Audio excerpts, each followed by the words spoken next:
The chairman CBI seems to have to go.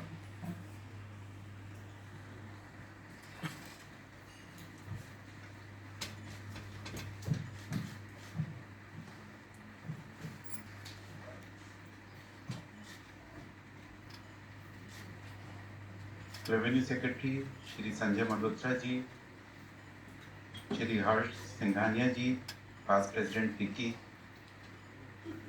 my colleague in CBDT Shri Ravi Agarwal ji, dignitaries and delegates on the dais, ladies and gentlemen. Good morning and warm greetings to all of you present here. It is my privilege to address this esteemed gathering today at FICCI's interactive session on the Union Budget 2024-25. I would like to extend my heartfelt thanks to FICCI for providing this platform to discuss and deliberate on the budget proposals that have been set forth by the Honorable Finance Minister. The Union Budget is not just a financial statement, it is a vision of the nation's economic future, a roadmap that guides us towards growth, development, and prosperity. It reflects our priorities, addresses our challenges, and sets the stage for achieving our collective aspirations. The goal of the government is to make India a developed nation by 2047. If we take a look at the budget from this perspective, the indirect taxes in particular, the indication is clear and that we need simplified taxation and rationalized rates to enhance supply chains and ensure that our industries remain competitive globally. To give you a comprehensive understanding, let me delve into the key highlights of the budget proposals on indirect taxes. Firstly, the budget proposals clearly focus on giving a significant boost to domestic manufacturing. Measures have been taken to counter the influx of cheap imports and correct duty inversions where necessary to protect the domestic industries. For example, the import duty has been reduced to zero on 25 critical minerals that are not mined in our country.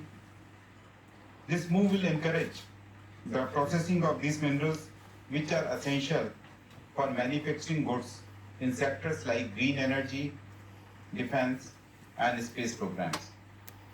On the other hand, products for which we have substantial domestic manufacturing capacity, rates have not been significantly varied. This ensures that our local capacity continues to thrive without undue external pressures. Furthermore, the goods that benefit from free trade agreements and meet a substantial part of our demand-supply imports. The duty rates have been adjusted to diversify supply chains and reduce dependency on single source. In support of our export-oriented industries, such as the marine producing exporting industries, the rates on imports have been lowered to enhance their competitiveness in international markets. Therefore, the BCD on prawn and shrimp feed and fish feed has been reduced from 15% to 5%. Further, the BCD on certain inputs which go in manufacturing of the prawn feed have been exempted with IGCR conditions. In certain cases like flax banners and ammonium nitrate, the duty rates have been raised to ensure a level playing field for the domestic manufacturers. On the other hand, the duty inversions have been corrected to produce like MDI, which is not produced in the country and entirely procured by imports, and which is vital for the manufacturing of spandex yarn, there the duty rate has been reduced from 7.5% to 5% and made equal to the duty on spandex yarn.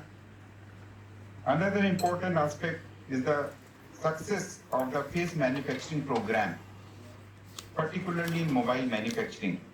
Here the duty will now be reduced to 15% from 20% as the sector has achieved substantial growth with domestic manufacturing reaching rupees 4.1 lakh crore in last financial year and exports to the tune of rupees 1.2 lakh crores.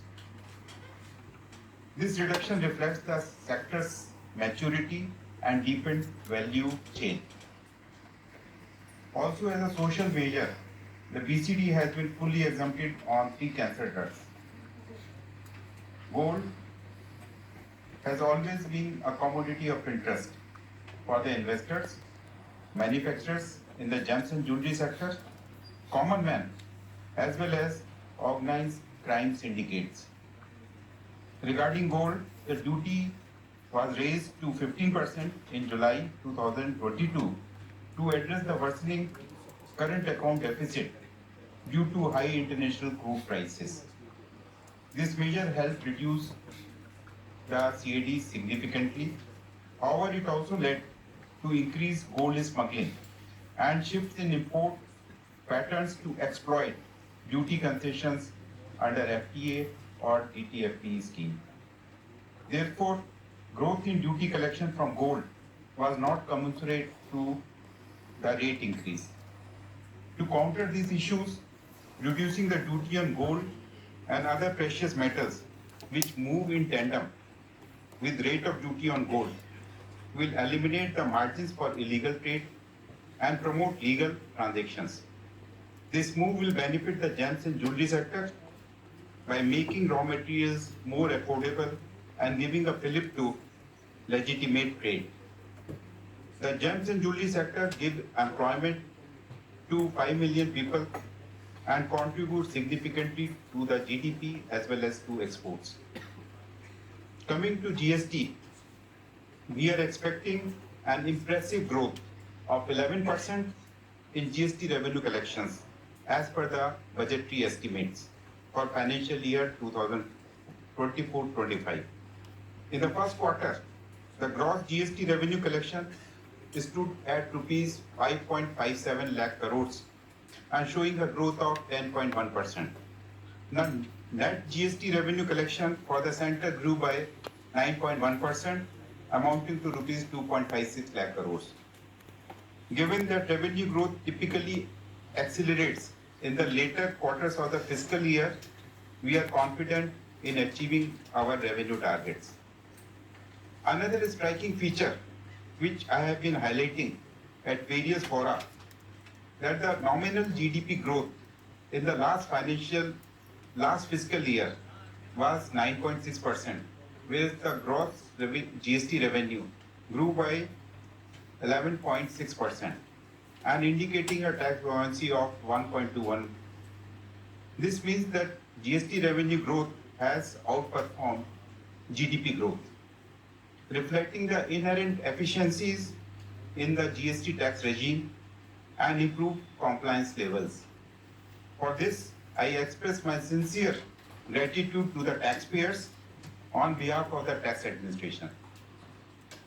When we consider the collection of custom duties and excise duties, we anticipate a growth of 8.2% in the current fiscal year, with total collection of 16.1 lakh crores on indirect taxes. The first quarter of this fiscal saw a collection of rupees 3.8 lakh crores with a growth of 5.5%. The proposed GST amendments in the finance bill reflect the recommendations of the GST Council in their various meetings, aiming to simplify compliance and provide relief to the taxpayers, particularly those in MSME sectors who face challenges in early years of GST implementation. I will also point out that the trade-friendly measures announced in the budget will be will be implementing the GST Council recommendations.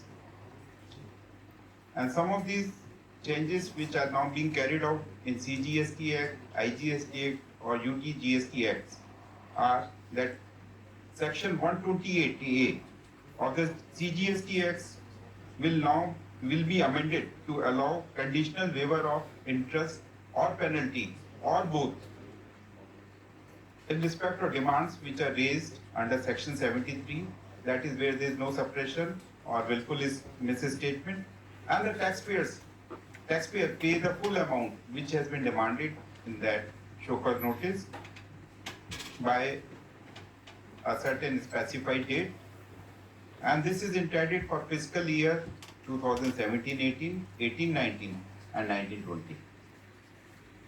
Additionally, amendments to Section 107 and 112 of the CGST Act regarding pre-deposit. There, the pre-deposit rate has been kept at 10% for first appeal, with maximum pre-deposit of 40 crores, or in that 20 crores for CGST and 20 crores for SGST. And on second appeal, earlier the pre-deposit rate was 20%, which will now be 10%, with maximum pre-deposit of 40 crores. Earlier it was 100 crores. And these changes will help cash flow and alleviate working capital constraints for businesses. A new Section 11A is being introduced to grant powers for waiving recovery of duties not levied or short levied due to general practice and facilitating regularization, which was earlier done by as-is basis. Furthermore, a retrospective amendment to Section 16(4) will now allow input tax credit for certain invoices or debit notes up to November 30th, 2021. And this will be for the fiscal year 17-18, 18-19, 19-20 and 2021. This provides significant relief for taxpayers who missed in taking or claiming ITC. Another striking feature is that an optional facility of filing GSTR 1A is now being introduced, and this form will be available maybe in a couple of days, and this will allow taxpayers to amend GSTR 1 details before filing GSTR 3B. This was a long-standing demand of the trade that some facility of making corrections in GSTR 1 may be provided. Now, with this introduction of this optional facility of filing GSTR 1A, this facility is now being provided, and this aims to reduce discrepancies and litigation related to differences between GSTR 1 and GSTR 3B. To combat fake registrations, biometric-based Aadhaar authentication will now be extended across India in phases, depending upon the preparedness in various states. The TCS rate on ECO is now being reduced from 1% to 0.5%. This will ease the financial burden on suppliers using ECOs.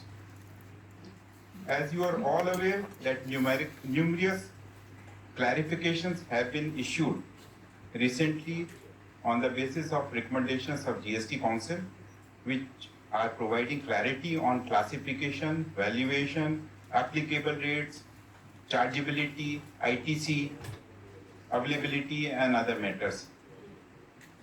In conclusion, the Union Budget 2024-25 proposals on indirect taxes demonstrate the government's commitment to enhancing domestic manufacturing, strengthening supply chains, and ensuring our industries remain competitive on the global platform.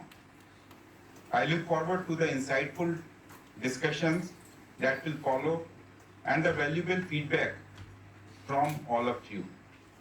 Thank you once again to Vicky for organizing this session, and thank you all for the patient hearing. Thank you.